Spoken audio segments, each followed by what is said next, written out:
Thanks very much, Mike. I'll first of all acknowledge my aunt and the elders here as parts, and also speak a bit in Yolngu language, and of course I'll interpret for you into English. Ngara Jabanjaran Ngara Jalangan Ngara Buja, Ngara Jalangan Yunga Buja, Ngara Mort Buja, Kaiawa. It's good to see you here in the land of our people. It's called Yunga people, it's my people's country. Maman Jalangan Not Jalangan Ngara, Gajan Korngo Karajan, Ngara Wangin, Ngara Wangan Wangin, Bodawan, Kaiawa. Ngan Yogan Wangin, Bodawan, Kaiawa. And so may the good spirit open up our mind and call encouragers come and learn and listen and absorb what I'm speaking, and when my auntie speaks next, and also my sister when she speaks later. And Mama Janang Nanak Warkol, Budawan, Nanak Mort, Nanak Karak, Kaiawa. And so when this is finished, may the good spirit take you safely back home to your families. Titles are a wonderful thing in there, but when you look at the titles, because when I go to different places, they see doctor, and others I've got an adjunct professorship and Order of Australia, and I've got what they call is the Indigenous Leader of the Year medal, a couple of things like that. But titles are really relevant to where you are and what you're doing and where you're presenting. So in this area here, my title is Annie Shirley's nephew, because she lives closer than many of else here. And I'll tell you a little story about that, because one of my big introductions was going back into one of the desert communities. And in the desert community, they did this, like, I want to talk about the introduction because titles are very important. That's your brand of the person of who you are. And whilst I was getting this wonderful big introduction as a doctor, Order of Australia, travelled around the world, chair of the Australia Council, and the title was quite elaborate, being bestowed upon these people in the community. And one of the old ladies just leaned across to another one and said, "That's Madeline's brother." That opened up everything. Oh, well, they knew where I fit within that community. Because it's more important being Madeline's brother than all the other titles. So it's relevant to who you can relate to within that area and that community. I'm a resident within the council boundaries, and I'm a Bulletin person, been there for many, many years. And so I think the perspectives are quite important. I want to sit with some simplicities for you. Simplicity is the most complex thing you can actually address. And when I look at our culture looks so simple. Say, look, the drawings, we've had so many times when we see our paintings, people say, "Oh, our kids can do paintings like that." Or they hear our stories, they say they're wonderful stories, but there's actually some deep meanings within the simple stories.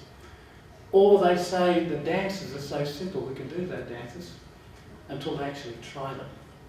I want to demonstrate to you first, before I start, about that complex of simplicity. We may look as a simple people or a simple race of people, but we're extremely complex. I want to do an exercise to you, and all you require to follow me in this exercise, the first one is 2 hands. If you've got 2 hands, you can join me. Now the first one, I say to people, to be successful, let's put a thumb up like that. It's up to you, you point it. It's up to you. You can tell any child or any person or any adult, anyone, to be successful, it's up to you. Now reverse that a couple of times.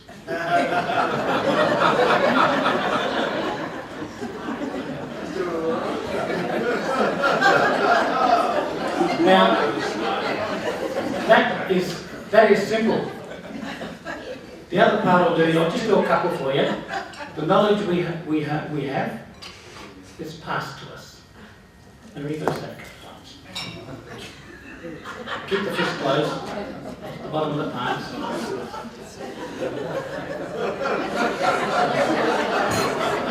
Can you go backwards?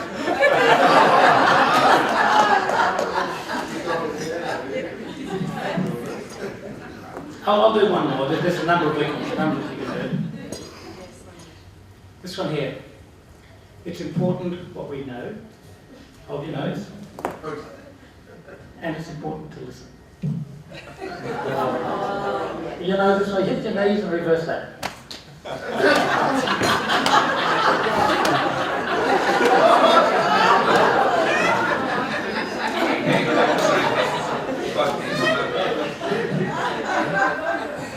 Now, You don't need any tools, you don't need any exercises, you just need to practice it for a little while. And you also find that if you're working on a brand or you're working on any presentation, the challenge is to get all this information material and hone it down to something simple that you can actually have as a tag. So when you're looking for your mission statements, you actually have these big workshops and you throw everything in, then you come out with a mission statement, which is a one-liner. Or you come up with a logo which represents your whole company philosophy. And your logo's got to be simple. And you know the secret of a logo, you zero it down. If it looks pretty good on the letterhead that big, it's a good logo. Simplicity is complex. Our cultures have honed down simplicity and how we can use things in a simple term for thousands of years. It is a science. It is not child's play. Aboriginal philosophy and Aboriginal culture is a science. And if you study that, you will find that all the actions and all the reasons for the actions have a much complex data behind them. It's been going for thousands of years. So there's two types of currencies that we have, and those of us are well aware. The first one's an economical currency, that you can gauge your wealth by how much money you have in the bank, where you live, what car you drive. The other currency is respect, and that's a very important one, because that respect currency gets you into being accepted or being actually rejected, depending on how much respect you have in the different communities. And that's our currency. It's very unfortunate that the Western world, really looking at the economic currency, particularly in the early years of the value of a land, the gold rush, getting sheep and property into property and cattle, have not actually looked at the other currency, the respect for land, respect for people. That currency was very important. So that currency was actually broken down at an early stage, because in the Western world, you don't have the big collective families, you have the small units. And our families go a lot wider. And someone said to me a couple of weeks ago, you Aboriginal people have lots of families, everywhere we go run into the family. I said, well, if you stayed in one place for 40,000 years, you'd have a lot of family as well. You go back to where your origins are and bring all your other people that left those origins, and you'll have just as many family as we are. We are here, that's the difference. The big difference is we are in our own backyard. So those sorts of things show that we are not a complete different race than the Western world, just that we've honed things over thousands of years into simplicity. There are three principles that we gauge our culture on. And those three principles lead to a fourth one, which is not a principle, it's a choice. The principles are identity, belonging, and responsibility. Your identity, if you're in a company, if you're a person, your identity is you, the individual. What you are, what you stand for. Your belonging is your collective, your family, your friends, your club, your association, your council, your board. It's a belonging. And with that belonging comes responsibility. And after that responsibility is another thing called choice. Unfortunately, the choice has been left off because responsibilities have been taken away from people and they don't have that final one, which is a choice. So when you remove people from a family or you take up a new system of education, what you're doing is you're imposing a responsibility without the inclusion of a choice. And that becomes very destructive for us as a community, because what that happens, it breaks down our respect for our elders. The elders have taken many, many years to build up a currency. They've raised children, they've actually done their responsibilities, raised grandchildren, they've built this up.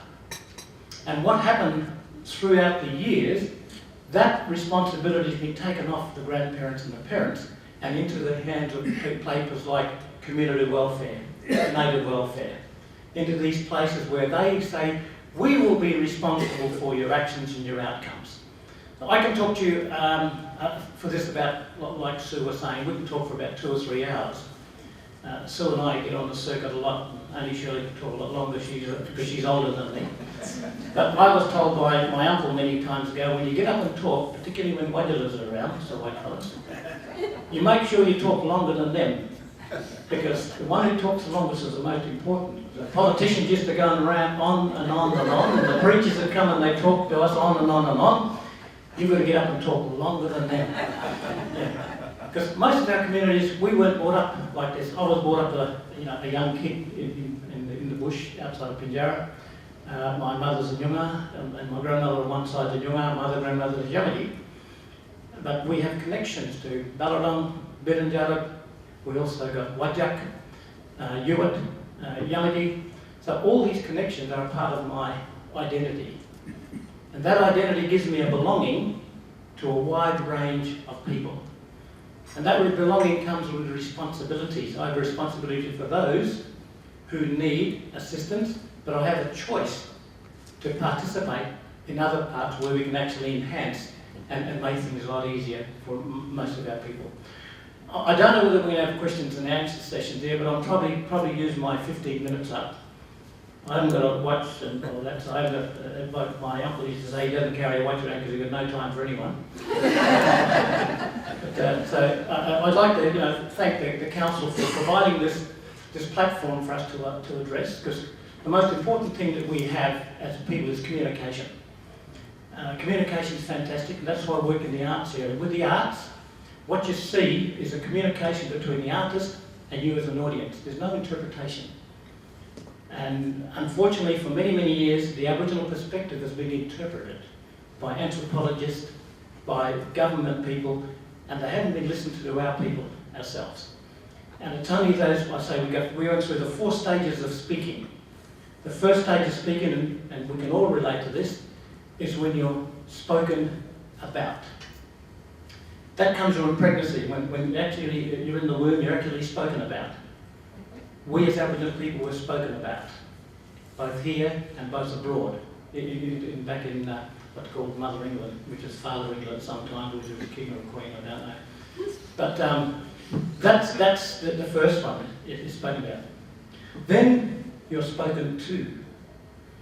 So you get the goo goo gaga, you're sitting in the pram, so it's a spoken to. It's an evolution. So we were spoken to as people. Then you're spoken for. So as you're growing up, people say, I represent on behalf until you get to a certain age. Then you speak for yourself. We are just getting to that 4th stage where we're speaking for ourselves. And we're still being challenged because there are some committees and communities that have non-Indigenous people chairing major organisations and major programs that we benefit from as Aboriginal people are chaired by non-Aboriginal people. So we can't say we are speaking for ourselves in those forums.